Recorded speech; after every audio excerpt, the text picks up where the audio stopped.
And thank you for joining us for this virtual town hall meeting. I've been doing 3 or 4 town halls each year over the past few years, but I've never imagined doing one like this. These are incredibly challenging and difficult times, and I sincerely appreciate your patience, your understanding, your flexibility. Times like this bring out the best in people, and I see that repeatedly on a daily basis. So thanks again for all you do to help fulfill our mission, to live into our motto of excellence, and to support our students and our community. The plan for this town hall involves a few introductory comments by me, and then I'll turn it over to several of my colleagues who will report on the work of our planning groups. As I mentioned in my campus-wide message in mid-April, I've established 6 planning groups to help us move forward in the ways necessary in the days and weeks and months ahead. These groups are commencement, academic programs, community life, budget and financial modeling, technology, and campus readiness. Membership on the planning groups is deep and wide, including faculty, staff, students, alumni, trustees, and several external consultants. And the information being used by the committees is both specific to Millsaps and more generally available in the public domain and in our various constituent networks, including the National Association of Independent Colleges and Universities, the American College Health Association, National Association of College and University Business Offices, and others. So we've got a lot of information coming in from a lot of sources. You'll hear from the chairs of 4 of our 6 planning groups. They'll provide an overview of their efforts and describe some of the particular initiatives and decisions associated with the groups and answer questions related to their work. Questions that have been frequently posed in recent weeks, as well as questions that have been asked following our advertisement about the town halls today. If you have questions about the subject matter of these planning groups or any other matter, I invite you to submit your questions via the Q&A feature of the Zoom meeting. Time constraints will not allow us to answer all those questions today, but we will instead address them in a FAQ format on our website very soon. So before turning it over to our planning group chairs, let me mention a couple of things, a couple of matters of interest, things to help set the stage for this town hall. First, as you know, the trustees met in a virtual session on April 30th and May 1st. Despite the circumstances, the board was very engaged and as always offered great support and encouragement to our faculty and staff and students. 37 of 40 board members participated, as well as 2 life trustees. The board met primarily as a committee of the whole rather than in individual committees. And we looked at 3 large issues: finance, enrollment, and marketing, and academic and student life programs.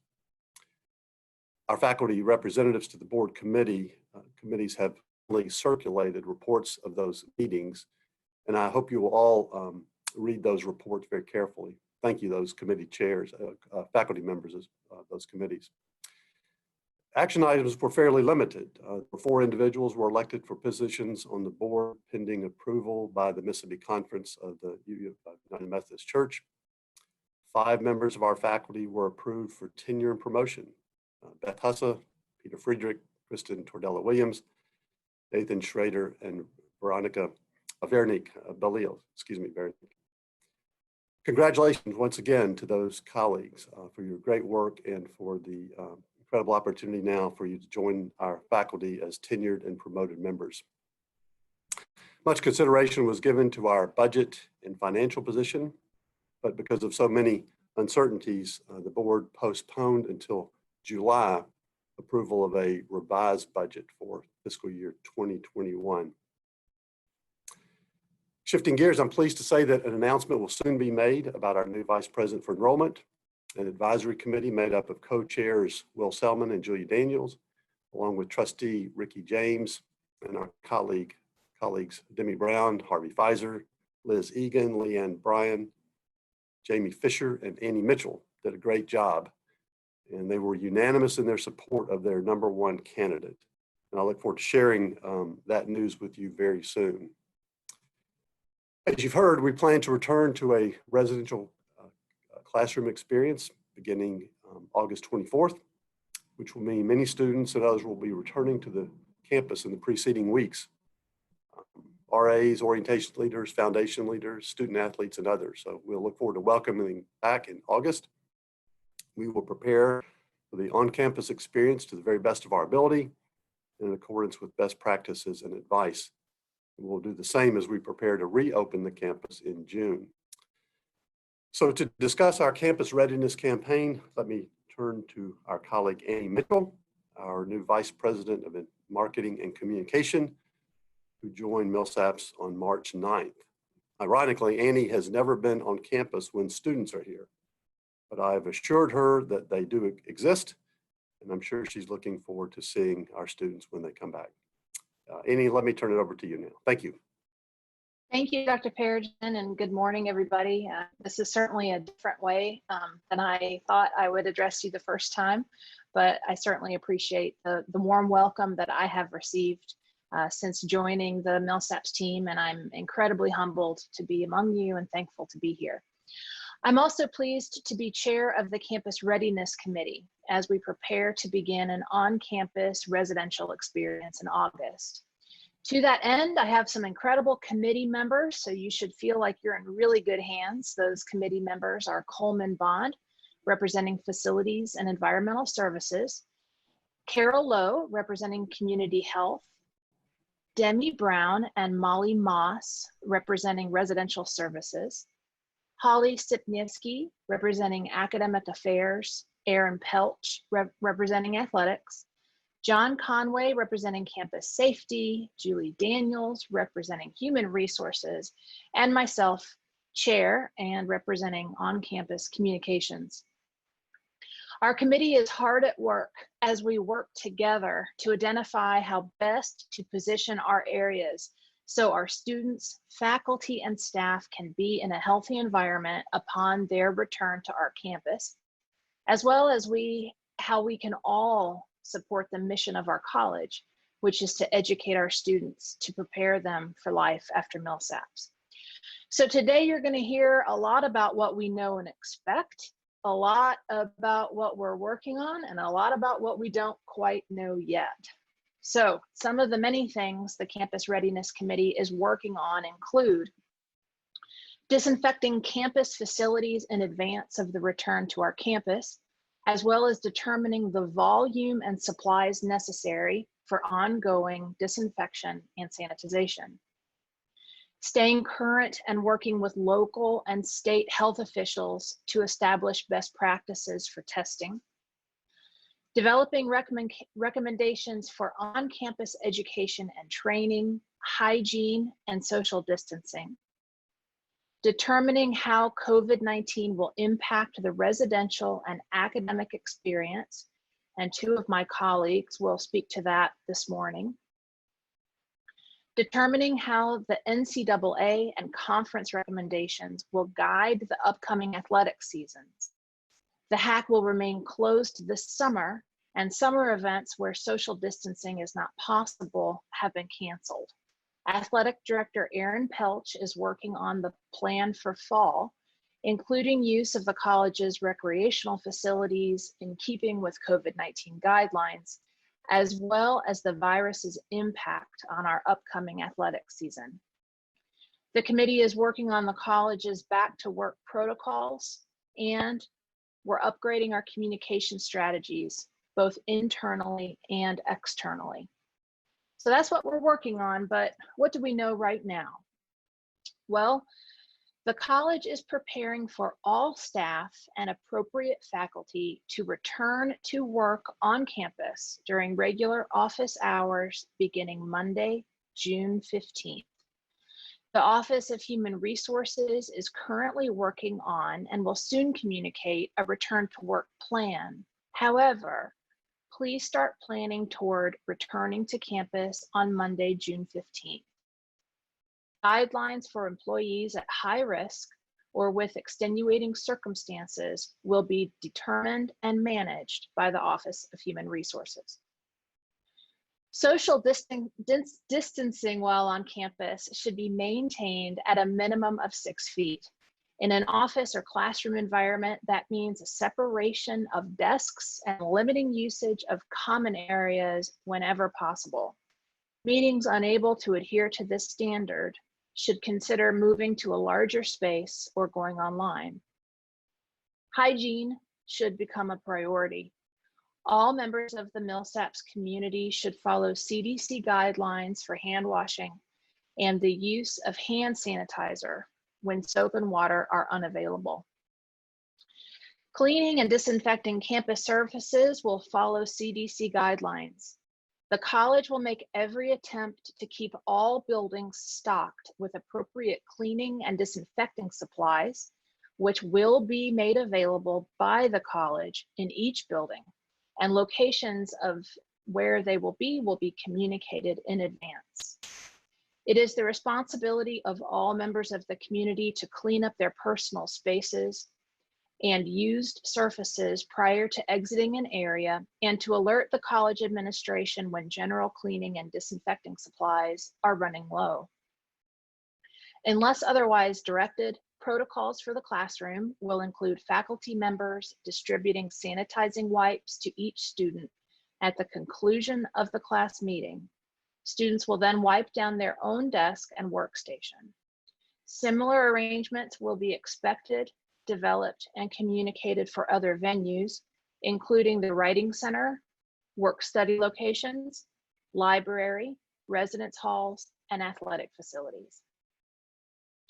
Face masks will be required and will be provided by the college, but any students, faculty, or staff who are able to purchase and bring their own are certainly encouraged to do so. Face masks should be worn in interactions with the public and in groups when social distancing is not possible.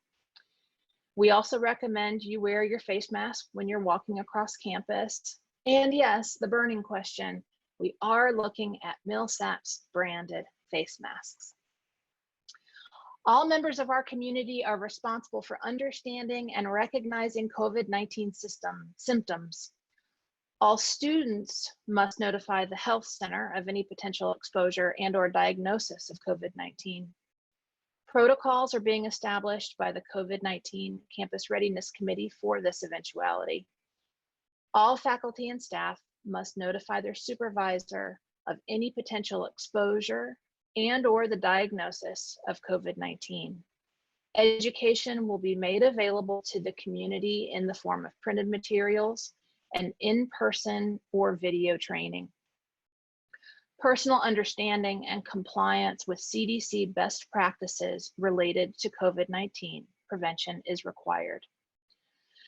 And finally, visitors to campus should be limited, and business and academic travel will be restricted and by permission of supervisors only. Guidelines in these areas are forthcoming.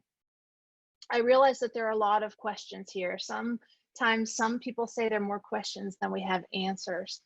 And members of the committee and I are happy to answer your additional questions as we work through the various things that we need to determine so we're all able to come back to campus. So please feel free to put your questions in the Q&A function or email them to me directly. We're keeping up with your questions and we'll continue to answer them as we move forward. I appreciate your time, and now I would like to turn the conversation over to my colleague, Dean Demi Brown.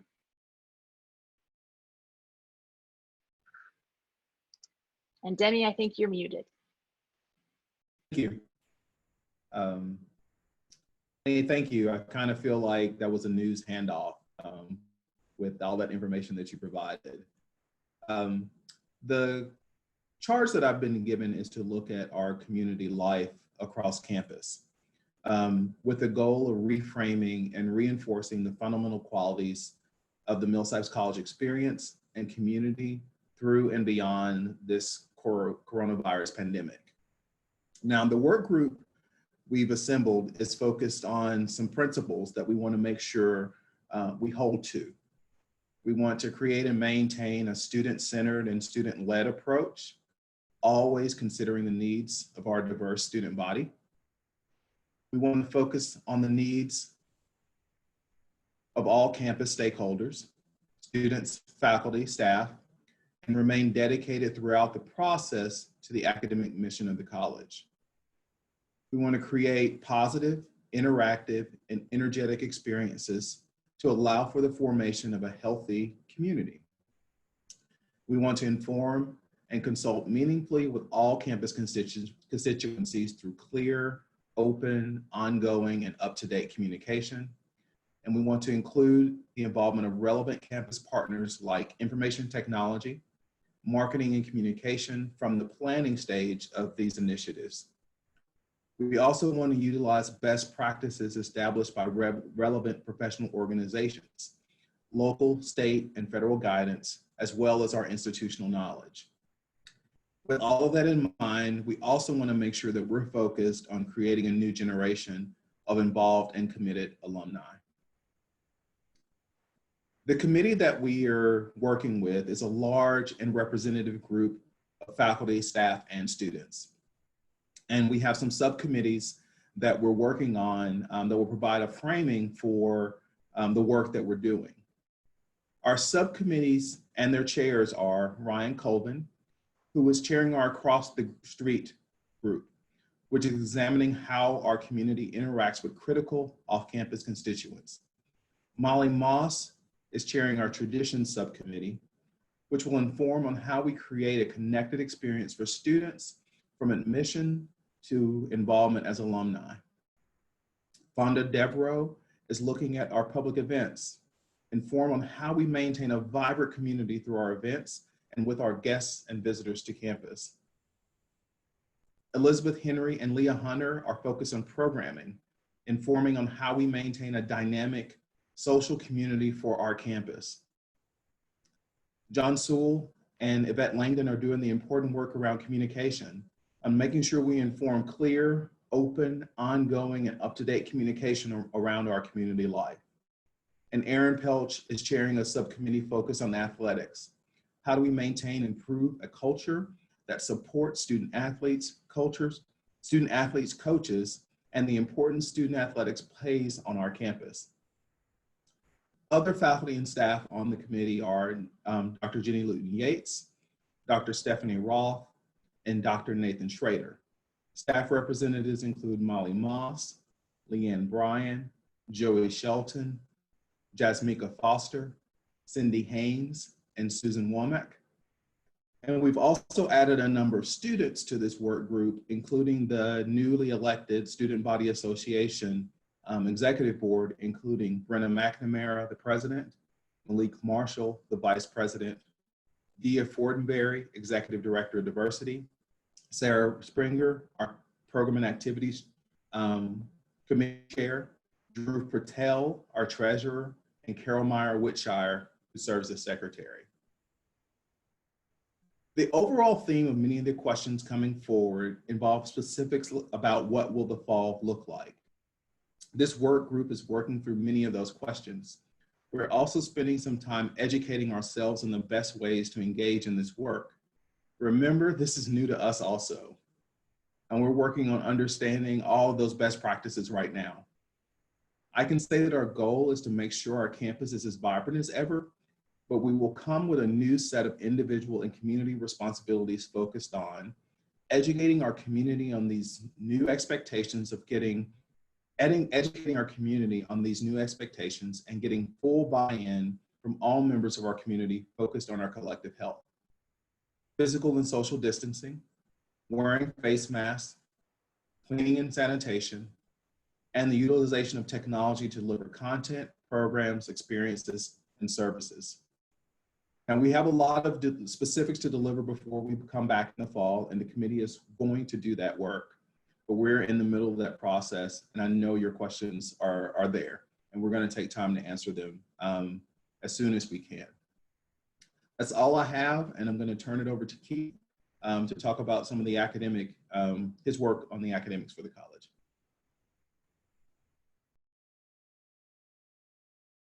Thanks, Timmy. Um, Rob, I'm sorry I didn't get the memo that ties weren't required. This is a new experience for me. It's a little bit uncomfortable in the collar. I'll pay more attention next time. I am pleased to serve as the chair of the Academic Program Planning Group as we plan for the 2021 academic year. That planning group will consist of the Academic Council, with Susan Womack and Scott McNamee being called in as needed for technology-related planning discussions and decisions. I hope the makeup of the group can be seen on your screen. The Academic Council consists of myself as the Provost, Kim Burke, Dean of the L School, Holly Sipniewski, Associate Dean of Arts and Humanities, Stan Galicki, Associate Dean of Sciences, Emily Nicholson, Faculty Council President, Stephanie Rolfe, Director of Experiential Learning and Strategic Initiatives, Christy Stinsis, Associate Dean for Academic Affairs, Jamie Wilson, Librarian, and Ken Thompson, Registrar and Director of Institutional Research. As I stated a little earlier, Susan Womack, the Associate VP for Advancement and IT Operations, and Scott McNamee, Director of Information Technology, will join that group for issues of technology. The group's charge is, I hope, now on your screen. The Academic Program Planning Group will set requirements and expectations for faculty and classes as we prepare for the 2021 academic year in the wake of the global coronavirus pandemic.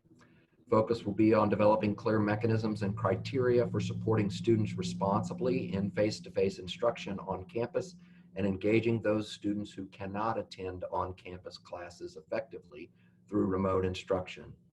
This group will also continue the work on other strategic initiatives, such as development of the Pathways program, fully institutionalizing experiential learning and student-centered pedagogies, and appropriately modifying faculty evaluation criteria and process. The Academic Program Planning Group will work in conjunction with several of the other planning groups and will operate within the COVID-19 campus-wide assumptions proposed by the Campus Readiness Group and endorsed by the executive staff.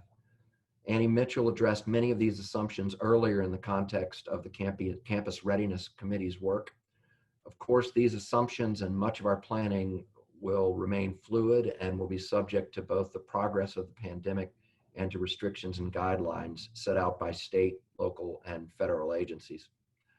While many decisions are yet to be made, we are fairly confident in the following adjustments to our normal operations.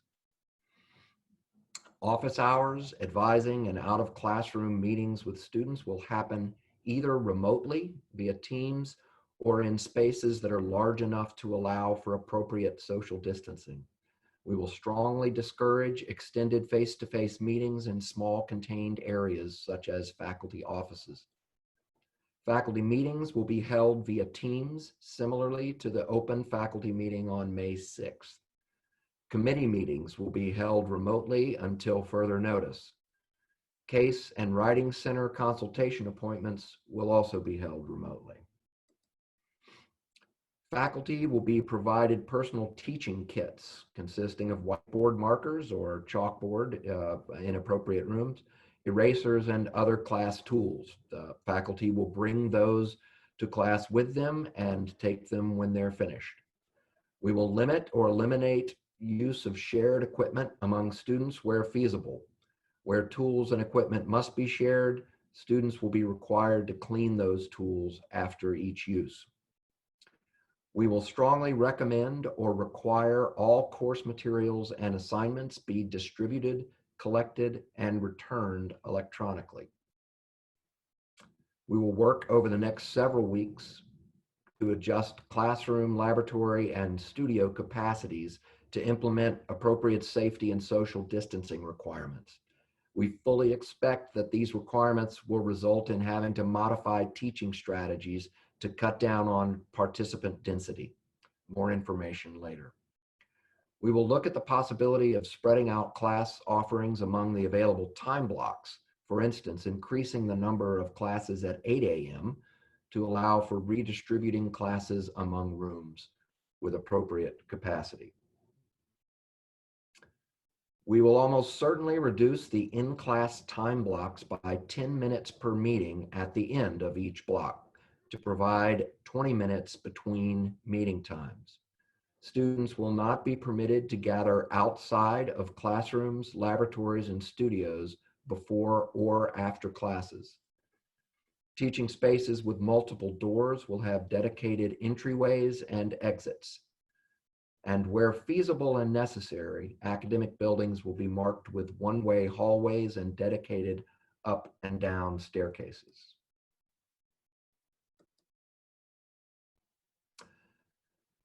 Study abroad and off-campus courses were canceled for summer 20. We will make decisions about off-campus programs scheduled for the interim between fall 20 and spring 21 as the fall term progresses. Decisions about summer 21 programs will be made as early as possible in the spring of 2021. Many accommodations for students satisfying the major experience graduation requirement have already been put into place.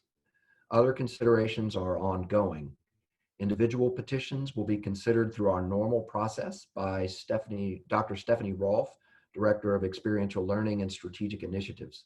Students should work directly with their advisors and Dr. Rolfe.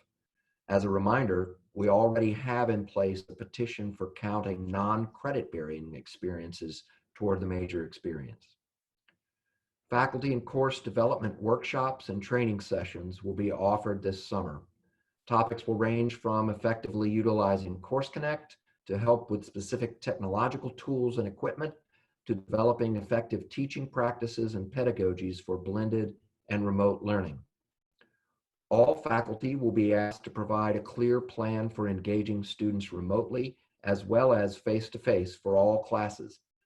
Faculty will also provide a detailed continuation of instruction plan for each class in case they become incapacitated. This plan will include archived course material, grade information, and identification of at least one instructor who can keep the course moving in case of emergency.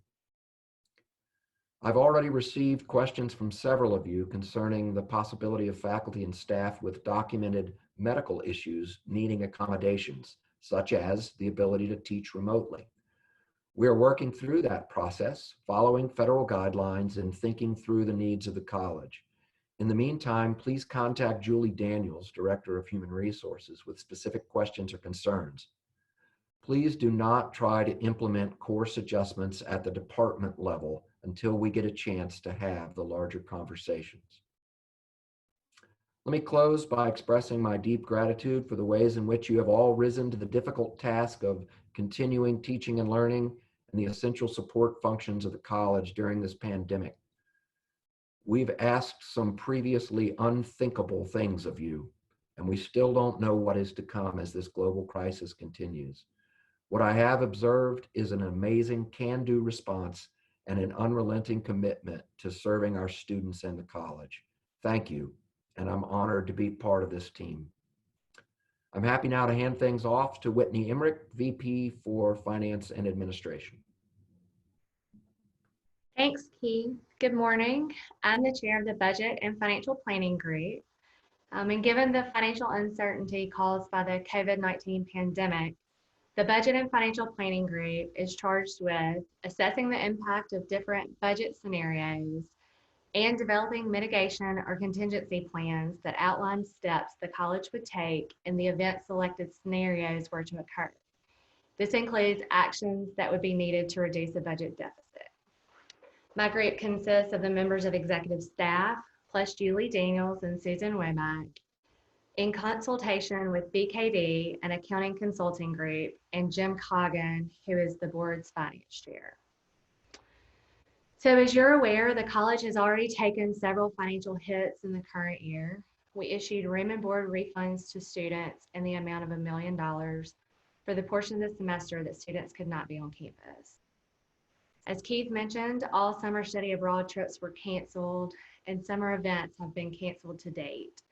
There are a few smaller events that would still like to take place on campus at the end of the summer, and we're thinking through campus readiness We're considering the possibility of trying to host those events on campus, but more to come on that.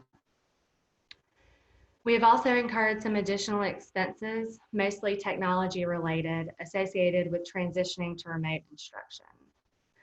On the other hand, we are saving on things like travel and professional development plans that had to be canceled. We have also put major capital projects on hold, such as the re-roof of the College Center and the renovation of the remaining VACO bathrooms that were planned for this summer. Our goal right now is to preserve as much cash as possible as we head into the uncertainties of next year. So as we look forward to next year, things like enrollment and how many students will live on campus are key budget assumptions that are not easy to predict in this environment, but do have significant budget implications. There will be students that we know can't return to campus because they or a family member have the coronavirus. There are students that will not come to campus out of fear or concern. And there could also be students that we do not allow to return to campus because they show symptoms or their circumstances put the rest of the college at risk. The good news is, as Keith mentioned, faculty are working hard to prepare to deliver their courses both in the classroom and remotely to accommodate our students' various situations and needs. At the board meeting, we presented 3 budget scenarios with the key assumptions being freshman enrollment, looking anywhere from 150 to 200.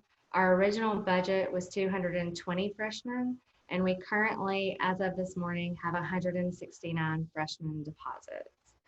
We have extended the deposit deadline from May 1st to June 1st. And so we anticipate that we're just tracking about a month behind. And so if you look at a month ago last year, we would be tracking more in line with freshman enrollment that we experienced last fall. From a retention perspective, we're looking at 25% less than historical averages, all the way to 5% greater, based on information from the care and intervention team. We do anticipate a reduction in the percentage of students living on campus. Historical averages, 85 to 90% of our undergraduate students live on campus. We anticipate that being closer to 75%, which obviously reduces our housing and meal plan revenues. We also looked at scenarios of whether or not we would be on campus at all in the fall. From not being on campus to being on campus for half of the semester and then to on campus all of the fall term. I'm excited about the decision to return to campus in the fall, and obviously that will have positive impacts on our budget. We also know there will be additional costs associated with the things that Annie mentioned, such as cleaning supplies and face masks. So we're also taking those into consideration. To help combat some of these revenue losses, the college has worked with our attorneys and BKD consultants to make sure we are taking advantage of the stimulus funds to the fullest extent. Under the CARES Act, the college applied for and has received an SBA payroll protection loan of $3.2 million. This loan was put in place to help small businesses keep their employees on their payroll. And then a portion of the loan will be forgiven based on what is paid out for cost of payroll, healthcare benefits, utilities, and debt interest payments over an 8-week period. Although guidance continues to be issued and there is some concern surrounding the eligibility requirements, we are hopeful that somewhere between $2.4 to $2.8 million of the loan will be forgiven. And so that will just be money that can go to the college to support our operations. The college was also allocated $760,000 from the Education Stabilization Fund, which is also a part of the CARES Act. Half of these funds will be maintained by the college to cover the out-of-pocket costs associated with issuing students housing and meal plan refunds. And then the other half will go directly to students in the form of emergency financial aid grants to cover additional costs that they're experiencing resulting from the disruption of campus due to the pandemic. You might have seen a communication that went out yesterday that outlined how the college will distribute these funds to students, basically in an effort to get funds out as quickly as possible but also to address students who have extenuating circumstances that we may not be aware of right now.